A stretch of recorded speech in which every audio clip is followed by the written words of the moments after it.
भारत आणि अमेरिका यांच्यातली भागीदारी जागतिक सर्वसमावेशक धोरणात्मक भागीदारी असून ती अतिशय सखोल आणि व्यापक सहकार्यावर आधारित आहे, असं परराष्ट्र मंत्री डॉक्टर एस जयशंकर यांनी म्हटलं आहे.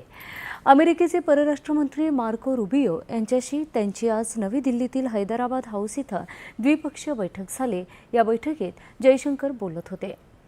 दोन्ही देशांच्या मैत्रीचा परिणाम आणि प्रभाव संपूर्ण जग आणि इतर प्रदेशांवरही होत असतो, असं त्यांनी यावेळी अधोरेखित केलं. भारत आणि अमेरिका यांचे अनेक विषयांमध्ये आणि जगाच्या अनेक भागातले हितसंबंध परस्पर पूरक आहेत, असंही त्यांनी यावेळी सांगितलं. सध्याच्या गुंतागुंतीच्या काळात या संबंधांकडे अधिक जास्त अपेक्षेनं पाहत आहोत, असंही त्यांनी यावेळी सांगितलं. पश्चिम आशियातल्या स्थितीबाबत देखील या बैठकीत चर्चा झाल्याची माहिती जयशंकर यांनी दिली आहे.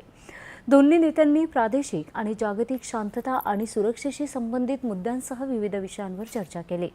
या बैठकीत प्रारंभिक चर्चा झाल्यानंतर मध्यंतरात भोजनाच्या विश्रांतीपूर्वी परराष्ट्र मंत्र्यांनी संयुक्त निवेदन जारी करून ही माहिती दिली आहे.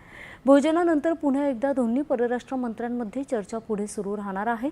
अमेरिकेचे परराष्ट्र मंत्री मार्को रुबियो यांनी अमेरिकेसाठी भारत अतिशय महत्त्वाचा धोरणात्मक भागीदार असल्याचं सांगत भारताच्या मैत्रीचं महत्त्व अधोरेखित केलंय. तर आशिया प्रशांत क्षेत्रात अनेक मुद्द्यांवर अधिक जास्त प्रयत्न करून त्याचं निरसन करण्याची गरज त्यांनी यावेळी व्यक्त केली आहे.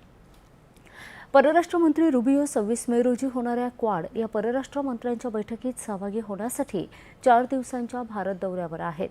या बैठकीत परराष्ट्र मंत्री डॉक्टर एस जयशंकर, ऑस्ट्रेलियाचे परराष्ट्र मंत्री पनाय बोंग, जपानचे परराष्ट्र मंत्री तोशिमित्सु मोटेगी आणि मार्को रुबियो सहभागी होणार आहेत. अमेरिका आणि इराण यांच्यात शांतता